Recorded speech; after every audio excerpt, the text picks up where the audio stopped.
అన్నపూర్ణ, నువ్వు ఇంకా భోజనం చేయలే? లేదండి, మీ తమ్ముడికి జరిగిన అన్యాయం తలుచుకుంటే నా గుండె తరుక్కుపోతుంది. ఆ సంగతి పదే పదే నాకు గుర్తు చేయొద్దు. అది తలుచుకుంటే నా గుండె బద్దలైపోతుంది.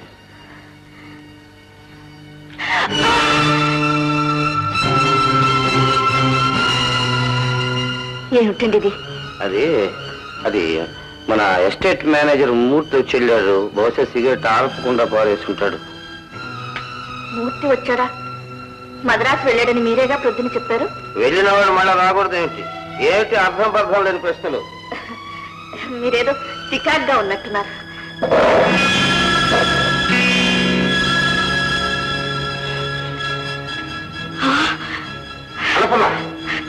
ఆ గ్లాసు లేవు. ఈ గ్లాస్ లో ఏముంది? ఏముంది నీకు లేవు? ఏముందో చెప్పేదాకా నేనేమన్నా. ఏమండి, భగవంతుడు నాకు చూపు ఇవ్వకపోయినా జ్ఞానం ఇచ్చాడు. ఇందులో ఉంది మధువు కదా, చెప్పండి. అవును, మధువే.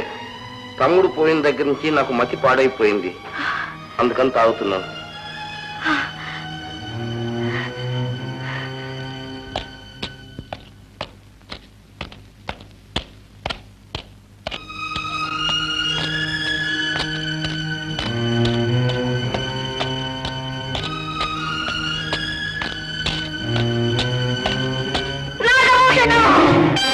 అడుగుల చప్పుడుతో నా భర్త ఎవరో నేను తెలుసుకోగలను.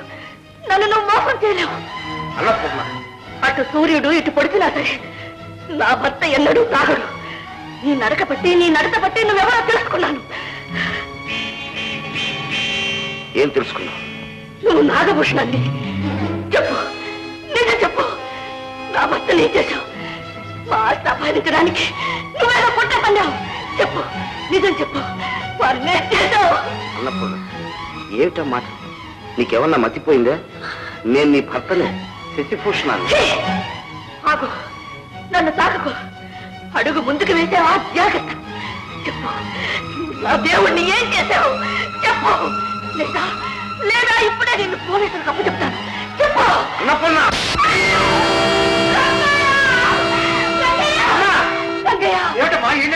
తక్షణం పోలీసులకు ఫోన్ చేయించు.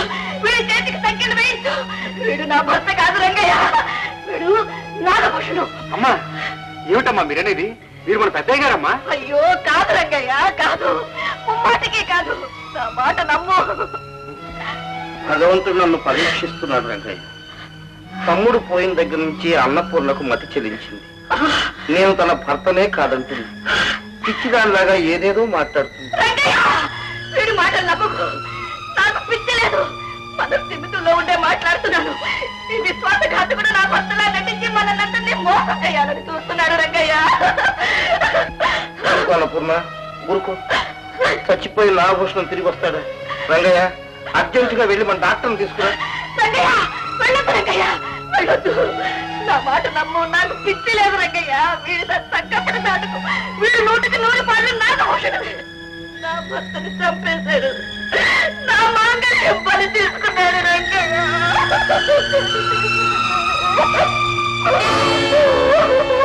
ఆ విధంగా దుర్మార్గుడు నన్ను పిచ్చిదానిగా చిత్రించాడు.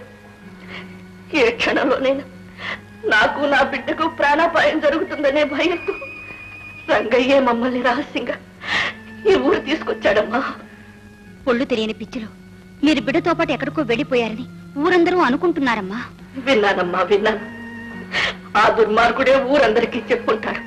అబ్బా, ఇంత భయంకరమైన నిజాన్ని ఇంతవరకు నాకు ఎందుకు చెప్పలేదమ్మా? ఎలా చెప్పరు బాబు? వాడే మీ నాన్నగారని లోకమంతా నమ్మింది. వాడే నాగభూషణం అని నిరూపించడానికి మన దగ్గర ఏ ఆధారాలు లేవు బాబు. అంతేకాకుండా ఏ క్షణంలో ఆ దుర్మార్గుడి వల్ల నీకు ఏ ఆపద కలుగుతుందో అన్న భయంతో నిప్పులాంటి ఈ రహస్యాన్ని ఇంతకాలం నా గుండెల్లో దాచుకున్నాను బాబు. నాన్నగారిని చంపిన ఆ హంతకుడు ప్రాణాలతో ఉండటానికి వీల్లే. ఆవేశపడకండి. వాడు మీ నాన్నగారిని మాత్రమే కాదు, మా నాన్నను కూడా బలి తీసుకున్నాడు. అవమానం భరించలేక మా తండ్రి ఆత్మహత్య చేసుకున్నాడని ఇన్నాళ్ళు అనుకున్నాను. కానీ అది ఆత్మహత్య కాదు, ముమ్మాటికి హత్యే.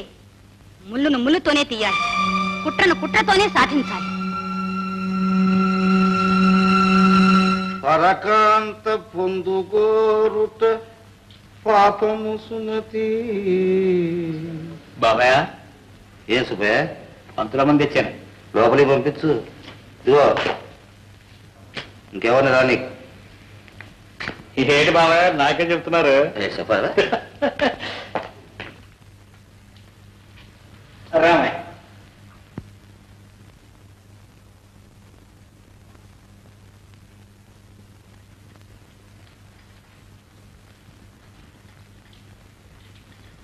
నమస్కారం సార్. నమస్కారం. నీతో ఒక ముఖ్య విషయం మాట్లాడాలని పిలిపించాను. చెప్పండి సార్. చూడు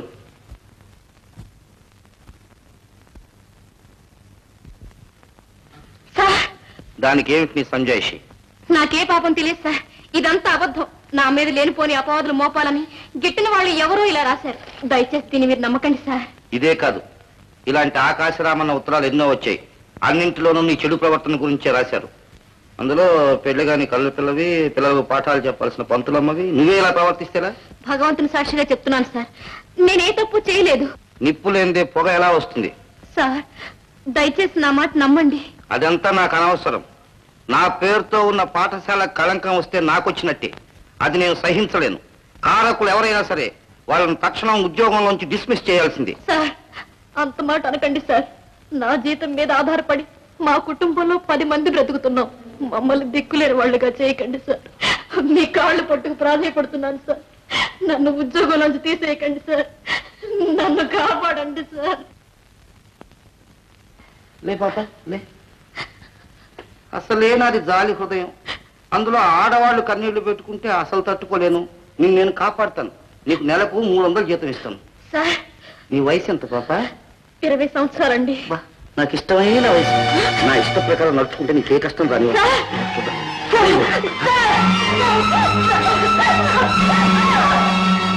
దుర్మార్గుడా, ఆడదాని ముసులు ఊరికపోతుంది అనుకున్నావా? ఊరందరి కళ్ళు కప్పి రే రే, వాడు తొందరపడ్డాడని మీరు తొందరపడతారేంటి? గోపయ్య, అన్ని దానాల్లోకి శ్రేష్టమైంది నిదానం. అది నువ్వెప్పుడు మర్చిపోవద్దు నాయనా. అయినా ఇప్పుడు ఏం జరిగిందని ఆవేశం? నా చెల్లెలి జీవితం పాడు చేసింది చాలకు ఏం జరిగిందని? అవును, నీ చెల్లెలి జీవితం నేనే పాడు చేశాను. కానీ ఎందుకు చేశాను? నా కోసమా? కానే కాదు, ఈ ఊరి శ్రేయస్సును దృష్టిలో పెట్టుకుని అలా చేశాను. పాఠాలు చెప్పే పంతులమ్మే పెడదారిన పడితే ఇక పిల్లల గతేమిటి? కట్టుబాట్లు తెంచుకుని పాడైపోతారు. అప్పుడు ఊరి గౌరవం గంగపాలైపోతుంది. అందుకే నీ చెల్లెలను ఉద్యోగం నుంచి తీసేశాను. ఇది తప్పేనా? నిన్ను ప్రాణంతో బ్రతికినవాడు నాదే తప్పు.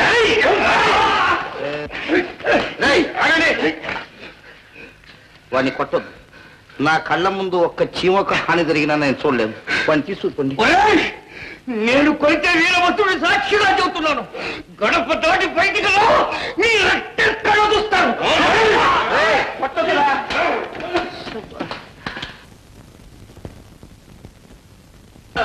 సుబ్బయ్య, బాబాయ్, ఎక్కడైనా కప్ప పామును మింగడం చూసావట్రా? అదేంటి బాబాయ్? ఇప్పుడు వచ్చిన బురద కప్ప బెకబెకలాడుతుంది. కాస్త దాన్ని నోరు మూయించు. అలాగే బాబాయ్. అలవాటు ప్రకారం ఆత్మహత్య అని అనుకోవాలి. ఏడు బాబాయ్ నాగే చెబుతున్నారు. చెప్పు.